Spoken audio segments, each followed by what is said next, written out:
Middle class का इंसान सिर्फ एक तरीके से अपनी गरीबी से बाहर निकल सकता है और करोड़ों कमा सकता है, वो है एक अच्छी जॉब। लेकिन कुछ आईटी कंपनी एम्प्लॉय को हायर करने के बाद भी 3 सालों तक उन्हें कंपनी ज्वाइन भी नहीं करने दे रहे, सैलरी भी नहीं दे रहे। अगर आप लोग भी ये सोचते हैं आईटी की जॉब बहुत ग्लैमरस है, बहुत पैसा है, चमक धमक है, तो ये वीडियो आपके लिए है।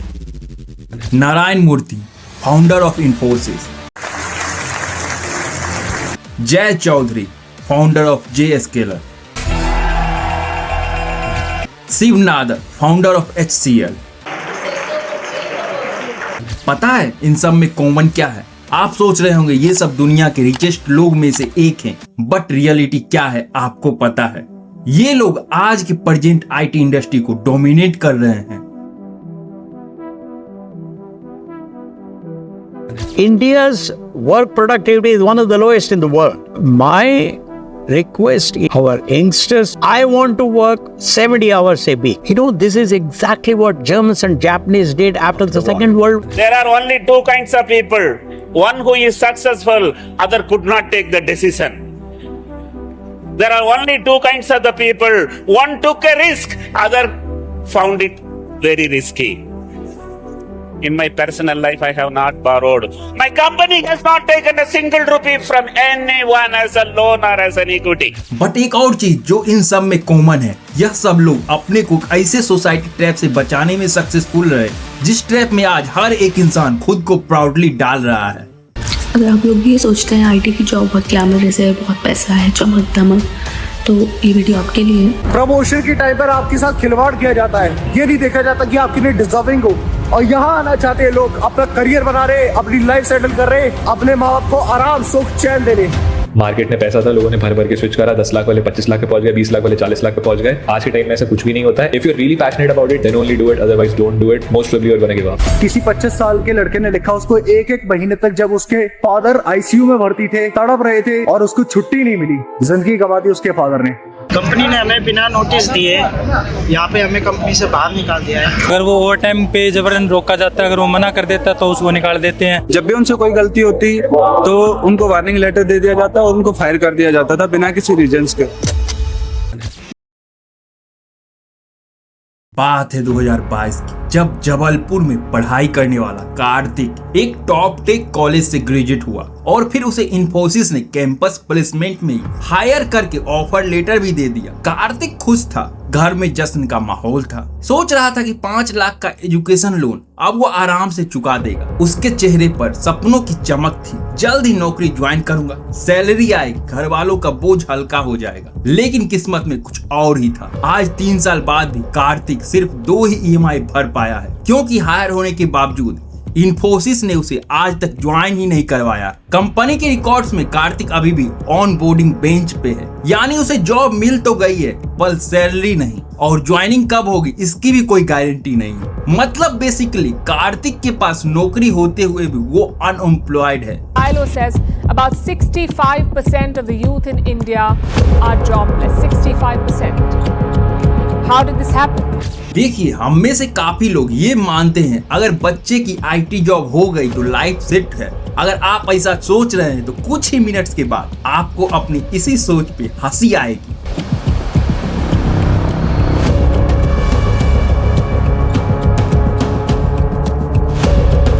आपके पैदा होने के बाद या उससे पहले आपके पेरेंट्स के माइंड में जो सबसे पहला ख्याल आता है वो क्या है आपको पता है? मेरा बच्चा बड़ा होकर इंजीनियर बनेगा। और इसका सबसे बड़ा कारण है जो मिडिल क्लास पहले छोटी मोटी नौकरियों से गुजारा करता था, उसे जैसे ही पता चला कि उसके पड़ोस के शर्मा जी का बेटा इंजीनियर बनकर अमेरिका चला गया, गुप्ता जी का लड़का बेंगलोर में नौकरी कर रहा है, जैन साहब की बेटी अपनी कार लेकर घूम रही है, तो सभी मिडिल क्लास को समझ आ गया कि इंजीनियर बनोगे तो अच्छी सैलरी मिलेगी, विदेश जाने का मौका मिलेगा, बढ़िया ऑफिस, चमचमाती लाइफ मिलेगी। फिर मिडिल क्लास के मन में जम गया कि गरीबी से निकलना है तो समाज में इज्जत पाना है, शादी ब्याह में स्टेटस चाहिए तो बच्चा इंजीनियर ही बनना चाहिए। फिर क्या था, पेरेंट्स का ऑब्सेशन सिर्फ एक था, बच्चा इंजीनियर ही बनेगा। मेरे बच्चा पढ़ रहा है, जब मेरा बेटा बोल रहा है कि मेरे को साइंस लेके पढ़ना है, मैं सोच रहा हूँ कैसे साइंस लेके पढ़ा होगा। मेरे पास तो कुछ इनकम भी है नहीं मेरे पास, मैं अपनी किडनी बेचकर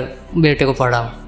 देखिए 1998 तक यानी आज से 25-26 साल तक इंडियन आईटी सेक्टर इतना बड़ा नहीं था। ले दे के टोटल 4 बिलियन का काम करता था। 2 लाख लोग नौकरी करते थे। फिर उस दौरान एक और चीज होता है जो वर्ल्ड में बहुत ही तेजी से फैल रहा था। गेस कीजिए क्या? साल 1950 से लेकर 1999 के दौरान Y2K क्राइसिस अपने पीक पर होता है। ग्लोबल इकोनॉमी बहुत ही तेजी से दूसरे डायरेक्शन में शिफ्ट हो रहा होता है। अब तक जो लोग ये सोच के खुश हो रहे थे उन्होंने तो ईयर को लिखने का तरीका ढूंढ लिया है, लेकिन मिड 1950 में बॉब बेहमर जो उस समय के अच्छे प्रोग्रामर थे उनको रियलाइज हुआ अगर ईयर 2000 आ गया तो फिर ईयर को डबल डिजिट में लिखना नामुमकिन हो जाएगा। कई कंप्यूटर सिस्टम फेल हो जाएंगे। तभी भारतीय सॉफ्टवेयर इंजीनियर्स ने अपनी स्किल से ग्लोबल इकोनॉमी को डूबने से बचा लिया और यहीं से इंडिया की आईटी ताकत को पूरी दुनिया ने पहचाना। इसके बाद इन्फोसिस, टीसीएस और विप्रो जैसी कंपनियों ने हजारों engineers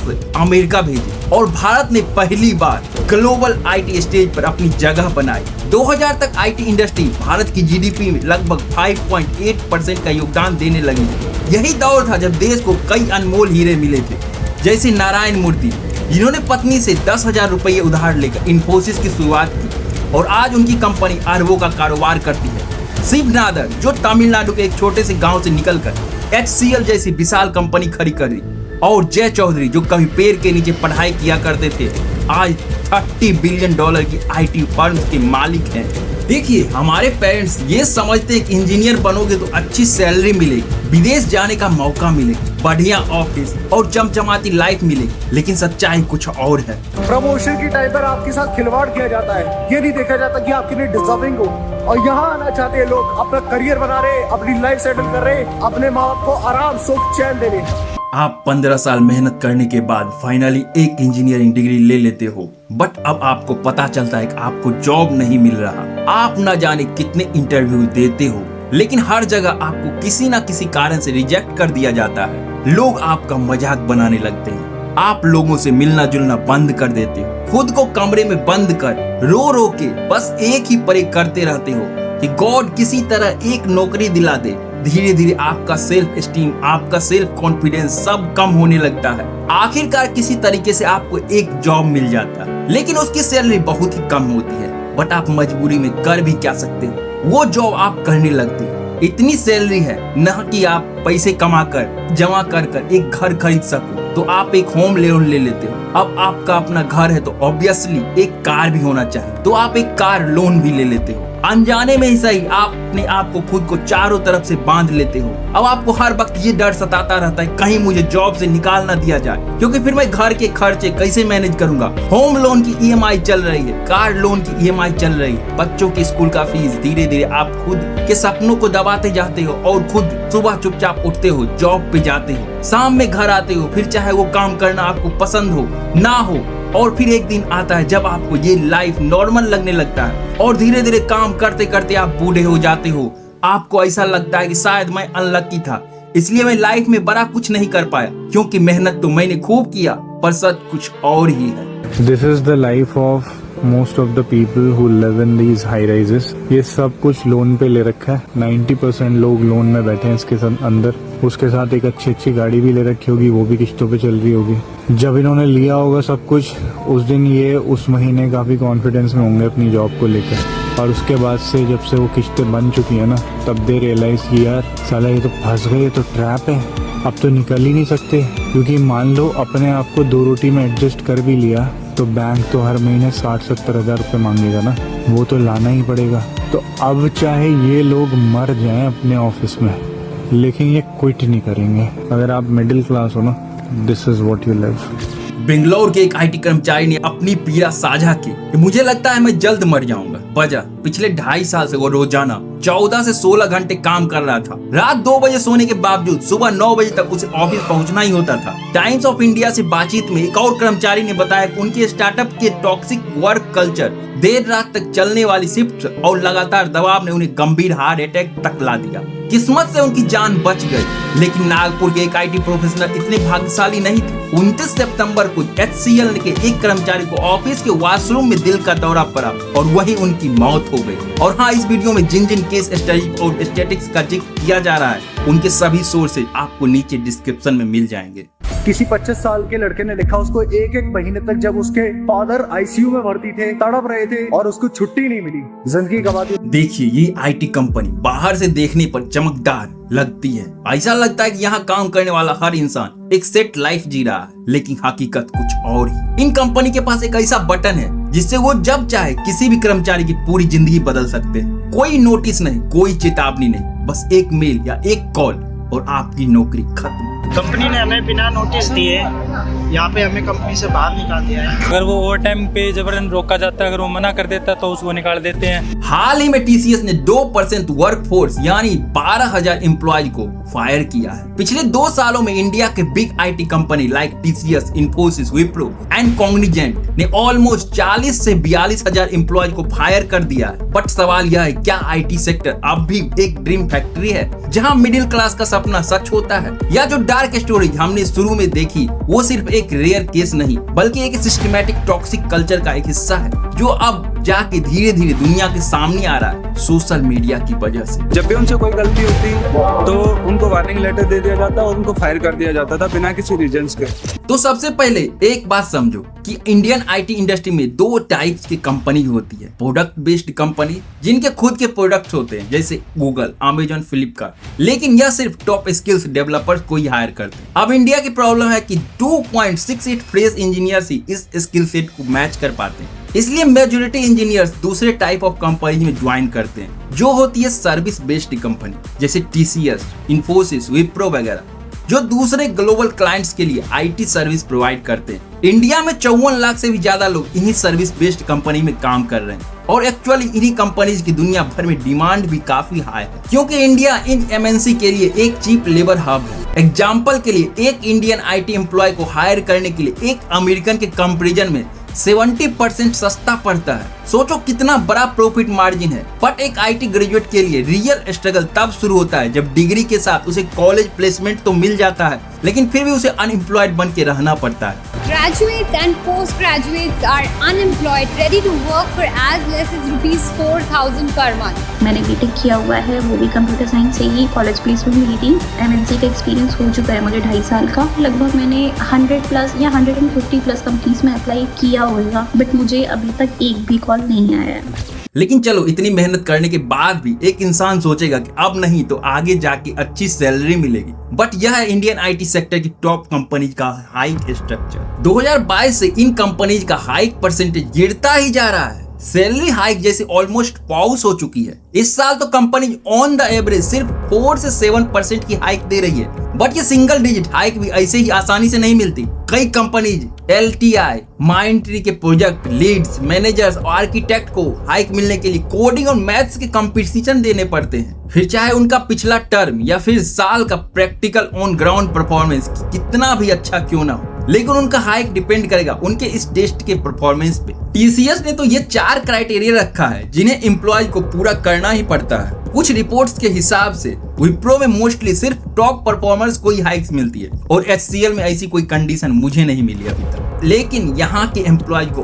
on an average hike 1 से 5% ही मिलता होगा। कई टेक जाइंट्स के एम्प्लॉयज का यह भी कहना है कि चाहे हमारी परफॉर्मेंस रेटिंग कितनी भी पॉजिटिव हो फिर भी हाइक हमारा डिले होता है और कभी मिलता भी और कभी नहीं भी मिलता है। 2-3 हजार मिल जाता है। 2024 के डेटा के मुताबिक सिर्फ 11.5% एम्प्लॉय को प्रमोशन मिला, यानी 100 में से बस 11 लोगों को। विप्रो का एग्जांपल ले लो, पिछले पूरे साल में सिर्फ 31 एम्प्लॉय को ही प्रमोशन मिली थी। But on the contrary business today के हिसाब से पिछले 10 साल में इन्फोसिस, विप्रो, टीसीएस के सीईओ की सैलरी 1500% से भी बढ़ी है, लेकिन फ्रेशर्स की सिर्फ 50%। अब सैलरीज के अलावा इस इंडस्ट्री की सबसे बड़ी प्रॉब्लम है जॉब सेफ्टी। आईटी इंडस्ट्री में एक बड़ा सीक्रेट है जो जानते तो सब है मगर कोई खुल के एक्सेप्ट नहीं करता। इसका नाम है द 40-40 सिंड्रोम। एक टॉप कंपनी के सीईओ शांतनु देशपांडे ने एक बहुत ही इंपॉर्टेंट बात कही। जो लोग अपने 40s में होते हैं उनके ऊपर सबसे ज्यादा फाइनेंशियल बर्डन होता है। बच्चों की स्कूलिंग, पेरेंट्स की हेल्थ केयर और घर के EMIs। लेकिन अनफॉर्चुनेटली अभी इसी एज ग्रुप के लोग आईटी में सबसे ज्यादा वर्नेबल होते हैं टू ले ऑफ्स। कोरा, रेडिट और बाकी कई जॉब फोरम्स ऐसे कमेंट से भरे हुए हैं जिसमें लाखों लोगों ने लिखा है कि 40 के बाद तो आईटी में फ्यूचर ही नहीं है। उन्हें अपने ऑफिस में कोई 40 के ऊपर का एम्प्लॉय ज्यादा दिखता ही नहीं है और डाटा भी इसी बात को सपोर्ट करता है। एनालिटिक्स इंडिया मैगजीन के सर्वे के हिसाब से इन्फोसिस और टीसीएस जैसे टॉप फर्म्स के 50% एम्प्लॉयज 20 से 35 इयर्स के एज ग्रुप में है, 40% लोग 35 से 50 के एज ग्रुप में है और सिर्फ 10% लोग ही 50 के ऊपर वाले हैं। ये डेटा दिखा रहा है कि आईटी सेक्टर में शायद अब रिटायरमेंट का एज 60 नहीं बट 40 है और अर्ली 50 में। इन्फोसिस के खिलाफ तो यूएसए में एज डिस्क्रिमिनेशन का केस भी फाइल हो चुका है क्योंकि एज्ड कैंडिडेट्स को हायर नहीं करते। इसके पीछे परसेप्शन यह है कि ओल्ड एम्प्लॉयज स्लो एडप्ट करते हैं नए टूल्स और टेक्स्ट सीखने में और टाइम लगाते हैं, बट उनका पैकेज काफी हाई होता है। जैसे जैसे उनकी सीनियोरिटी बढ़ती जाती है वो 40 LPA से ऊपर का पैकेज एक्सपेक्ट करते हैं, जो आईटी कंपनीज के लिए काफी बड़ा ओवरहेड कॉस्ट होता है और इसलिए द प्रिंट ने इसे 40-40 सिंड्रोम नाम दिया। और अब तो मार्केट में एआई आ गया है। पहले तो लोगों को लगता था अगर जॉब चली गई तो शायद परफॉर्मेंस खराब होगा या एज फैक्टर होगा, लेकिन अब तो कंपनी ओपनली कह रही है हम एआई की वजह से लोगों को रिप्लेस कर रहे हैं। रिसेंटली माइक्रोसॉफ्ट ने 2% वर्कफोर्स को फायर कर दिया, अराउंड 50,000 लोग एक झटके में बेरोजगार। रीजन क्योंकि कंपनी को एआई टेक में ट्रांजिशन करना था। इतना ही नहीं, माइक्रोसॉफ्ट ने एआई डिवीजन के डायरेक्टर तक को ही निकाल दिया। पर इसमें एक और बात गौर करने वाली है कि मोस्टली सीनियर और मिड लेवल एम्प्लॉयज को ही फायर किया जा रहा है, ऑब्वियसली सैलरीज बचाने के लिए। फिर टीसीएस ने भी लगभग 12,000 लोगों को हटा दिया, वो भी मोस्टली मिड और सीनियर लेवल एम्प्लॉयज ही। कंपनी ने रीजन दिया है उन सब का स्किल फिट मैच नहीं करता, तो शायद यहाँ भी वो एआई लेड प्रोजेक्ट्स के लिए स्किल्स की बात कर रहे थे। मतलब इन आईटी कंपनी में जो लोग नए टूल्स और टेक के साथ अप स्किल नहीं हो पा रहे हैं उन्हें सबसे पहले टारगेट किया जा रहा है। अब देखो कंपनी एआई के नाम पे मोस्टली 2 तरह की जॉब्स हटा रही है। सबसे पहले तो मिड लेवल मैनेजर्स का, क्योंकि पहले मैनेजर्स के 3 मेजर काम होते थे। फर्स्ट, कोऑर्डिनेशन का काम जैसे टास्क असाइन करना, डेडलाइंस को ट्रैक करना वगैरह। लेकिन आज आसना, ट्रेलो, माइकॉम जैसे एआई टूल्स ये सब काम रियल टाइम में कर रहे हैं, वो भी बिना किसी ह्यूमन एरर के। दूसरा, रिपोर्टिंग वाला काम। पहले मैनेजर्स रिपोर्ट बनाते थे और डेटा एनालाइज करते थे, लेकिन आज पावर, बीआई, टैब्लो जैसे टूल्स खुद से डाटा एनालाइज करके डैशबोर्ड बनाते हैं, इनसाइट्स निकालते हैं, वो भी चुटकियों में। तीसरा, डिसीजन मेकिंग वाला काम, डेली ऑपरेशंस और क्राइसिस सॉल्व करना मैनेजर का काम था, लेकिन अब प्रिडिक्टिव एनालिटिक्स और एएमएल एल्गोरिदम मतलब कुछ स्पेशल एआई टूल्स बस प्रोजेक्ट के डिटेल्स देने पर ही पहले से बता देते हैं, ट्रेंड्स एनालाइज करके कौन सी प्रॉब्लम आ सकती है और उसके सॉल्यूशन क्या हो सकते हैं। अब मिड लेवल मैनेजर्स के बाद दूसरा सबसे बड़ा इम्पैक्ट हो रहा है डेवलपर्स पे। कॉर्नर यूनिवर्सिटी के एक एक्सपेरिमेंट में एक डेवलपर और एक एआई गेटहब को पायलट के बीच में कोडिंग स्पीड की रेस हुई और रिजल्ट देखकर आप शॉक हो जाओगे। वो पायलट ने ह्यूमन से 66.4% फास्ट कोड लिखा, यानी अब एक डेवलपर की जगह आधे से भी कम टाइम में एआई वही काम कर रहा है। सत्या नंडेला ने खुद कहा है कि माइक्रोसॉफ्ट की 30% कोडिंग एआई टूल से होती है और आयरनी यह है कि माइक्रोसॉफ्ट ने उन डेवलपर्स को भी निकाल दिया जिन्होंने एआई टूल्स बनाने में मदद की थी। और एआई की कॉस्ट एफिशिएंसी तो कंपनीज के लिए एक जैकपॉट बन चुकी है। एक ग्लोबल थिंक टैंक मीटर ने टेस्ट करके बताया कि एआई सिर्फ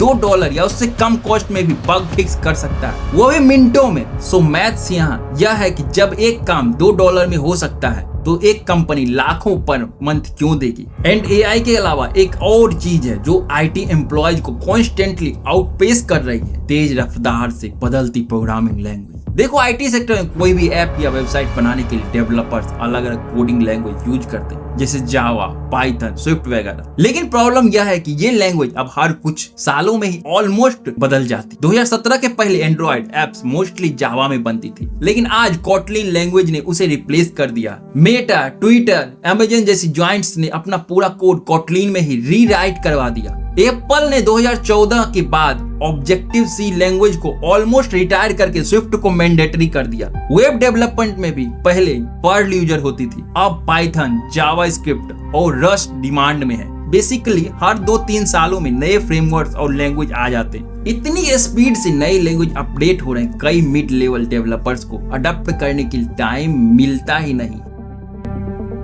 When you learn a concept of a coding language, library or API, there is always possibility that it will become old and obsolete in next few years. और इन सब के अलावा एक और बड़ा फैक्टर है सरकारी पॉलिसीज। 2020 के बाद से गवर्नमेंट ने कई आईटी स्पेशल इकोनॉमिक जोन यानी कि सेल्स के टैक्स बेनिफिट्स हटा दिए और वर्क फ्रॉम होम के लिए नए स्ट्रिक्ट रूल ला दिए। अब कंपनी को फुल टैक्स देना पड़ता और रिमोट वर्क के बावजूद 50% स्टाफ को ऑफिस बुलाना पड़ता है। अगेन एक और बेनिफिट जो पहले आईटी एम्प्लॉयज को मिलता था, अब धीरे धीरे वो भी घटता जा रहा है। कंपनी ने पहले 1 डे वर्क फ्रॉम ऑफिस से स्टार्ट किया, लेकिन अब धीरे धीरे 2-3 से वो completely work from office culture में शिफ्ट होते जा रहे हैं। अब इसका अंजाम यह हो रहा है कंपनीज के लिए कॉस्ट बढ़ रही है बट प्रॉफिट्स घट रहे हैं। सो इसका सॉल्यूशन बन रहा है मास file.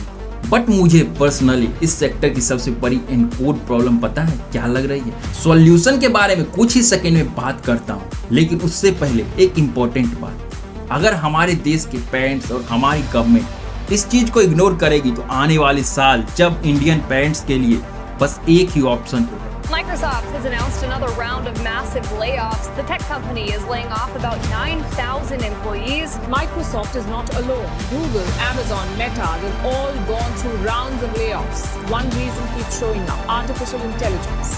60% of all jobs changed between 1940 and today. I do believe that AI is going to replace a lot of what I'm calling white-collar clerical jobs. तो इन सब का सॉल्यूशन क्या है? हम लोग आईटी जॉब करना छोड़ दें? क्या हम लोग इंजीनियरिंग छोड़ दें? क्या हम लोग इंजीनियरिंग कॉलेज जाना छोड़ दें? करोड़ों लोग एवरीडे आईटी जॉब पे जाते, तो मैं बोल रहा हूँ कि ये सारे लोग गलत कर रहे हैं। वेल, अभी तक आप समझे नहीं, let me explain.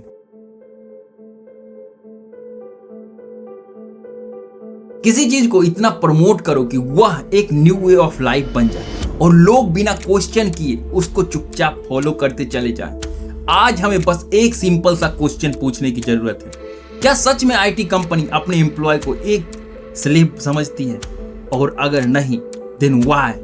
And in दोनों का आंसर आपको अब तक मिल चुका हो। हमारे सामने दो ऑप्शन है, हम रियलिटी को एक्सेप्ट करें और इस भेड़ चाल वाली आईटी कंपनी के लिए आवाज उठाएं, और इसमें कुछ दिक्कत आती तो खुद प्रोटेस्ट करें आने वाले आईटी फ्यूचर के लिए, और दूसरा जैसा चल रहा है वैसा चलने दें, डिसीजन आपका है।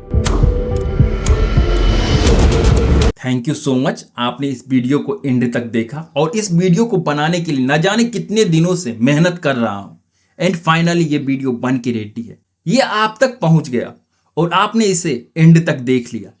इस सपोर्ट के लिए थैंक यू सो मच। और अगर ये वीडियो बहुत अच्छा लगा तो आप जरूर चैनल को सब्सक्राइब करना और इस वीडियो को लाइक करना। मुझे आप जरूर बताएं कि कहीं कोई कमी रह गई है या कोई भी आपका इस वीडियो के बारे में कहना हो, कमेंट में आप जरूर बताएं और कोशिश करें कि इसको ज्यादा से ज्यादा लोगों तक शेयर करें।